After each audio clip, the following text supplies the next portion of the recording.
श्री स्वामी समर्थ आपल्या जीवनातून आणि विचारातून एक अतिशय मौल्यवान शिकवण देतात. माणसाचं खऱ्या अर्थानं सशक्त होणं हे बाह्य आधारावर नाही तर अंतर्गत जाणीवेवर अवलंबून असतं. विशेषतः स्त्रीच्या बाबतीत समाजाने तिला कायम सहनशील बनवण्याचा प्रयत्न केला.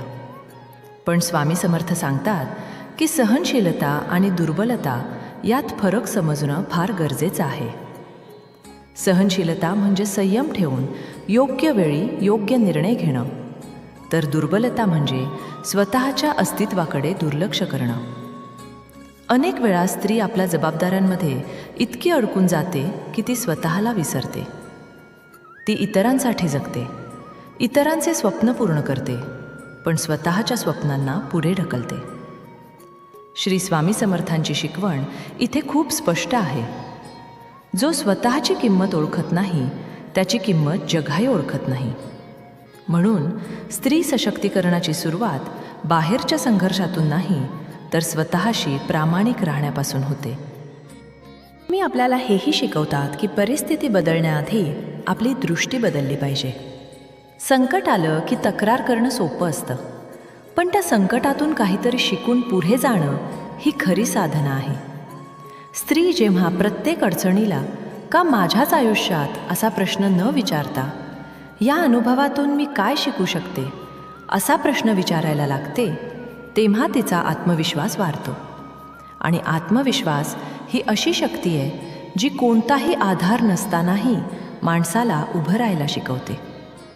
श्री स्वामी समर्थ सांगतात की श्रद्धा म्हणजे आंधळा विश्वास नव्हे तर स्वतःच्या क्षमतेवर ठेवलेला ठाम भरोसा.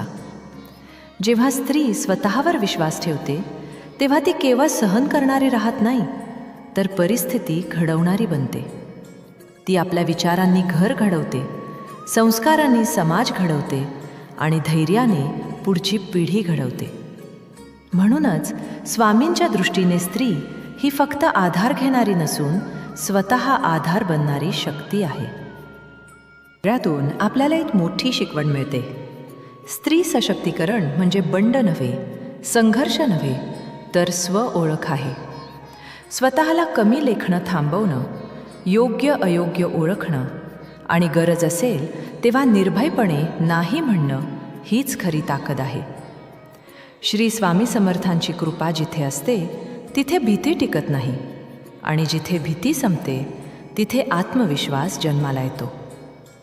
आजची स्त्री जर स्वामींच्या या शिकवणीला समजून घेत असेल तर ती कुठल्याही परिस्थितीत हरत नाही. कारण तिला कळून चुकतं की आयुष्य बदलण्यासाठी परिस्थिती बदलण्याची गरज नसते, स्वतःला ओळखण्याची गरज असते. ही जाणीवच स्त्रीला सक्षम करते, प्रेरणा देते आणि खऱ्या अर्थाने मुक्त करते.